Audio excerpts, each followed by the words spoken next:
Perhatikan rumus 3 yang warna hitam. Nah, ini berjumpa tanwin lagi nih, dhammatain, bertemu dengan huruf ain. Nah, huruf ain yang harus kita ketahui apa huruf apa ini gitu kan, supaya kita bisa menentukan hukum tajwidnya begitu.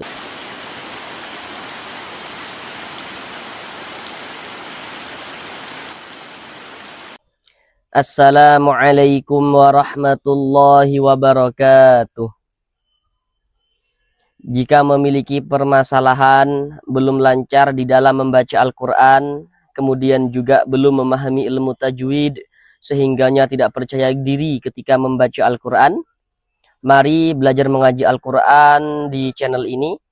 Di sini kami akan berusaha, akan berupaya untuk membantu saudara semuanya, baik bapak dan ibu yang sudah lansia maupun saudara yang masih muda, yang kiranya memiliki permasalahan belum lancar di dalam membaca Al-Quran, kemudian belum memahami ilmu tajwid, maka di sini kami akan berupaya untuk membantu saudara semuanya agar dapat dengan mudah dalam memahami ilmu tajwid Al-Quran guna untuk melancarkan bacaan Al-Qurannya. Dengan penjelasan tajwid yang kami jelaskan dengan pelan-pelan, ditambah media gambar dalam penjelasannya, semoga saudara semuanya, bapak dan ibu, dapat langsung dengan mudah dalam memahami ilmu tajwid Al-Quran. Karena dengan kita mempelajari ilmu tajwid, tentunya akan memperbaiki bacaan Al-Quran kita. Yang belum lancar bisa segera lancar di dalam membaca Al-Qurannya. Baiklah, tanpa perlu berlama-lama, langsung kita mulai belajar mengaji Al-Quran kita. Marilah bersama-sama kita lanjutkan kembali belajar mengaji Al-Quran kita. Sekarang ini kita sudah masuk pada surah Al-Waqi'ah, ayat yang ke-21 dan juga ayat yang ke-22. Sebelumnya telah kita bahas pada surah Al-Waqi'ah ayat yang ke-20 ya. Sekarang kita masuk pada surah Al-Waqi'ah ayat yang ke-21 dan juga ayat yang ke-22. Bagi yang pertama kali baru bergabung di channel ini ya, di sini kita akan berfokus pada pembelajaran Al-Quran ya di channel ini. Sebelumnya juga telah kita bahas pembahasan tentang surah Yasin secara full. Silakan lihat pada bagian playlist video. Dan sekarang kita masuk pada surah Al-Waqi'ah. Mari kita baca bersama-sama terlebih dahulu dengan pelan-pelan, baru setelahnya akan kami jelaskan juga tajwidnya dengan pelan-pelan. Bismillahirrahmanirrahim.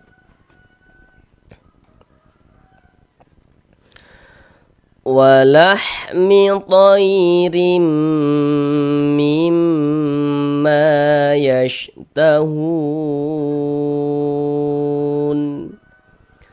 wa hurun 'ain.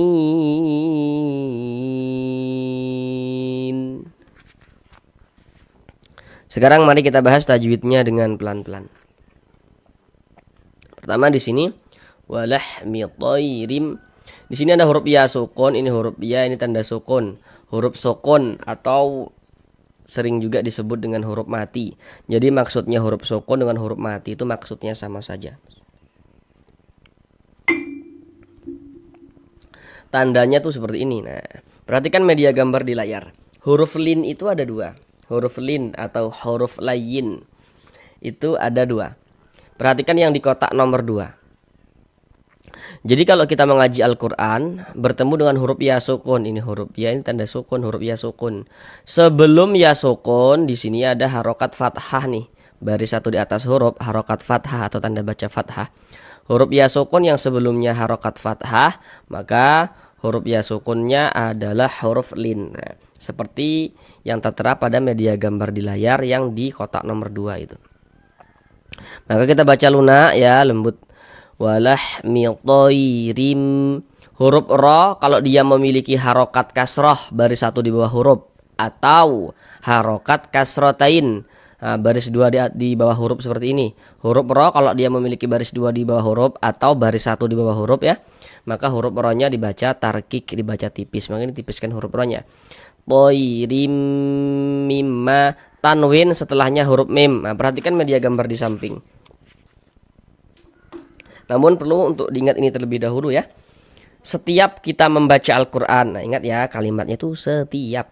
Setiap kita membaca Al-Quran, kalau bertemu dengan huruf nun sukun atau bertemu dengan salah satu tanda baca tanwin. Nah, seperti yang kita lihat pada media gambar yang di samping panah tuh ada kan bacaannya nun sukun garis miring tanwin. Nah, tanda baca tanwin itu bentuknya ada 3 tuh. Baris 2 di atas huruf namanya fathatain, baris 2 di bawah huruf kasrotain namanya. Nah, kemudian yang terakhir itu dhammatain. Nah, jadi kalau kita membaca Al-Quran, setiap bertemu nun sukun atau tanwin di situ akan terjadi hukum tajwid. Nah, contohnya seperti ini. Di sini kita bertemu dengan tanwin, salah satu tanda baca tanwin, baris 2 di bawah huruf, yakni kasrotain. Maka berarti di sini akan terjadi hukum tajwid. Perhatikan huruf setelahnya. Setelah tanwin di sini huruf mim. Huruf mim harus kita ketahui supaya kita bisa menentukan hukum tajwidnya. Seperti yang kita lihat pada media gambar di layar, huruf mim termasuk salah satu huruf idgham bi gunnah. Jadi kalau ada nun sukun atau tanwin bertemu dengan salah satu daripada 4 huruf yang di samping itu, maka hukumnya adalah idgham bi gunnah. Maka cara membacanya dengan cara memasukkan kemudian disertai dengan gunnah atau disertai dengan dengungan. Nah, yang dimasukkan itu apanya? Bunyi tanwinnya ini. Bunyi tanwinnya ini masuk ke huruf mim. Jangan dibaca toirin, rin mimma, jangan, tapi dibaca rim. Ini dibaca rim, masuk melebur ke huruf mim. Kemudian kita gunnahkan. Jadi di bagian rimnya itu suaranya itu kita tahan, kita panjangkan sejenak sepanjang 2 harokat. Toirim, rim mimma, rimnya yang dipanjangkan, yang didengungkan. Jangan mi yang dipanjangkan, jangan dibaca rim mi, jangan salah. Minya pendek, rimnya yang kita gunakan, yang kita panjangkan. Toirim mimma. Nah, di sini ada huruf nun bertasydid. Nah, perhatikan media gambar di samping. Huruf nun bertasydid, huruf mim bertasydid, hukumnya adalah gunnah musyaddadah. Nah, ini tanda tasydid itu seperti ini, seperti angka 3 terbalik ke atas. Nah, mungkin di sini nanti saudara yang masih sangat pemula dalam belajar tajwid akan merasa bingung begitu kan. Ini huruf mim ada tanda tasydidnya, hukumnya gunnah musyaddadah. Sedangkan ini huruf mim ada tanda tasydidnya, tapi kok hukumnya idgham bi gunnah begitu. Jadi begini, supaya lebih mudahnya saja begini. Kalau ada huruf mim bertasydid atau nun bertasydid, kita perhatikan hurufnya itu kita perhatikan ya. Di sini yang kita temui mim bertasydid. Nah, jadi kalau ada huruf mim bertasydid, perhatikan huruf sebelum mim bertasydid kita perhatikan. Kalau sebelum tuh yang berposisi sebelah kanan. Nah, ini huruf mim bertasydid, sebelah kanan huruf mim di sini mana ini? Nah, perhatikan tanda bacanya. Nah, jadi kalau misalnya ada huruf mim bertasydid, jika di sininya ini ada harokat kasrah seperti ini, atau fathah misalnya, atau dhammah, maka berarti nun atau mim bertasydidnya itu hukumnya gunnah musyaddadah, seperti itu. Atau kalau masih bingung seperti ini, kalau ada huruf mim bertasydid atau nun bertasydid, di sininya nih sebelum huruf mim bertasydid ini tidak ada huruf nun sukun di sininya atau tidak ada tanwin di sininya, maka berarti nun atau mim bertasydid itu hukumnya gunnah musyaddadah, seperti itu. Maka kita gunnahkan mim. Jadi di bagian mimnya itu suaranya itu kita tahan, kita panjangkan sejenak sepanjang 2 harokat. Mimma begitu ya. Mimma, ma dibaca panjang. Sekarang perhatikan media gambar di layar. Di situ ada rumus mad tabi'i, rumus 1, rumus 2, rumus 3. Perhatikan rumus 3 yang warna hitam. Nah, sudah diperhatikan rumus 3 warna hitam. Nah, sekarang perhatikan penjelasan kami. Jadi, apabila kita mengaji Al-Qur'an, kemudian kita bertemu dengan huruf alif. Nah, ini huruf alif nih. Nah, cuman di sini huruf alifnya itu disambung dengan huruf mim. Namun yang menjadi perhatian kita bukan soal sambung menyambungnya, bukan. Kunci utamanya yang terpenting ada alif dulu, ada alif. Nah, jika sebelum huruf alif ada ini nih, ada tanda baca fathah, harokat fathah, maka huruf yang memiliki harokat fathah tersebut dibaca panjang. Atau kalau masih bingung seperti ini, kalau ada alif, jika sebelah kanan alif ada huruf yang memiliki tanda baca fathah nih, baris 1 di atas huruf tanda baca fathah atau harokat fathah, maka huruf tersebut dibaca panjang. Misalnya ma dibaca panjang, mad tabi'i panjangnya 2 harokat. Sesuai dengan rumus 3 warna hitam. Mimma yashtahun, hun dibaca panjang. Nah, ini namanya adalah mad arid li sukun. Namun pada awalnya dia namanya adalah mad tabi'i. Kenapa kok bisa berubah menjadi mad arid li sukun begitu kan? Nah, sekarang perhatikan rumus 2 warna hitam. Rumus 2 warna hitam, perhatikan. Nah, sudah diperhatikan, sekarang perhatikan penjelasan kami. Jadi, kalau kita mengaji Al-Qur'an, maka kita lihat-lihat. Nah, kita perhatikan. Kalau menjumpai huruf waw sukun, ada huruf waw, ada tanda sukun. Jika sebelum waw sukun di sininya nih ada harokat domah, ada tanda baca domah. Ini namanya harokat domah nih, atau tanda baca domah. Maka huruf yang memiliki tanda baca domah ini dibaca panjang. Ada huruf waw, ada tanda sukun, waw sukun. Sebelum waw sukun ada harokat domah, maka huruf yang memiliki harokat domah dibaca panjang. Sehingga hu dibaca panjang. Nah, kemudian hu ini mad tabi'i. Hu adalah mad tabi'i. Hu-nya itu mad tabi'inya tuh bertemu dengan huruf yang kita sukunkan, yakni huruf nun. Dibaca hun. Nah, ada huruf yang disukunkan di ujungnya tuh hu. Seharusnya hu ditambah huruf nun yang disukunkan dibaca hun. Mad tabi'inya bertemu dengan huruf yang disukunkan, berubah nama menjadi mad arid li sukun. Panjangnya mad arid li sukun itu boleh 2 harokat panjangnya, atau 4 harokat panjangnya, atau 6 harokat panjangnya begitu. Jadi boleh 2, boleh 4, boleh 6. Nah, tapi harus konsisten dalam sekali bacaan. Maksudnya itu seperti ini, maksudnya konsisten itu. Ini kan mad arid li sukun nih. Ini juga mad arid li sukun di bawah nih. Kalau di sini kita baca 2 harokat, di sini kita baca 2 harokat juga. Kalau di sini kita baca 4, di sini juga kita baca 4 gitu. Harus konsisten, antara atas dan bawah harus konsisten. Tidak boleh selang-seling ya, tidak boleh. Huruf yang kita sukunkan mana? Huruf nun. Ini kalau kita berwakaf, kalau kita berhenti di huruf nun, kita baca yashtahun. Jangan dibaca yashtahuna, jangan. Nah, jadi kalau berwakaf di huruf nun, berhenti di huruf nun, kita baca yashtahun. Huruf nunnya kita sukunkan, kita matikan. Mengapa begitu? Mengapa kok huruf nun disukunkan? Jadi apabila kita mengaji Al-Qur'an, kemudian kita itu berwakaf, berhenti kita tepat di huruf yang tidak dibaca panjang, hurufnya itu kita sukunkan. Ini kita membaca Al-Quran, berwakaf kita berhenti kita di huruf nun. Dikarenakan huruf nun tidak dibaca panjang. Nah, tadi apa kami katakan? Kalau berwakaf di huruf yang tidak dibaca panjang, hurufnya kita sukunkan, seperti itu. Sehingganya kita baca yashtahun. Nah, mungkin nanti ada yang bertanya-tanya, kalau misalkan nih saya membaca Al-Quran tidak berhenti di huruf nun, apakah ini menjadi mad arid li sukun? Ya tentu tidak. Nah, kalau misalkan kita teruskan yashtahuna wahu, langsung kan yashtahuna wahu, langsung tidak berhenti di huruf nun, maka hu ini tetap menjadi mad tabi'i, panjangnya 2 harokat. Tapi kalau kita berwakaf di huruf nun, maka dia menjadi mad arid li sukun, seperti itu. Kemudian di sini ada tanda wakaf, bentuknya itu qaf dengan lam yang bermakna al-waqfu aula. Jadi maksudnya itu berwakaf lebih utama. Jadi kalau menemukan tanda wakaf seperti ini, maka yang lebih utamanya itu kita berwakaf dulu, kita berhenti dulu, kita ambil napas, baru lanjutkan lagi bacanya. Itu lebih utama, seperti itu. Kemudian wahu hu dibaca panjang. Nah, ini namanya adalah mad tabi'i. Harusnya ini saudara sudah tahu kenapa kok hu dibaca panjang, apa tanda panjangnya begitu. Nah, penjelasannya sama dengan ini nih. Perhatikan lagi media gambarnya tuh, masih di rumus 2 yang warna hitam. Kalau kita mengaji Al-Qur'an, kita lihat-lihat, kita perhatikan. Kalau bertemu dengan huruf waw sukun, ada huruf waw, ada tanda sukun nih. Sebelum waw sukun ada ini nih, ada harokat dhammah nih, ada tanda baca dhammah nih. Maka huruf yang memiliki tanda baca dhammah dibaca panjang. Sehingganya hu kita baca panjang.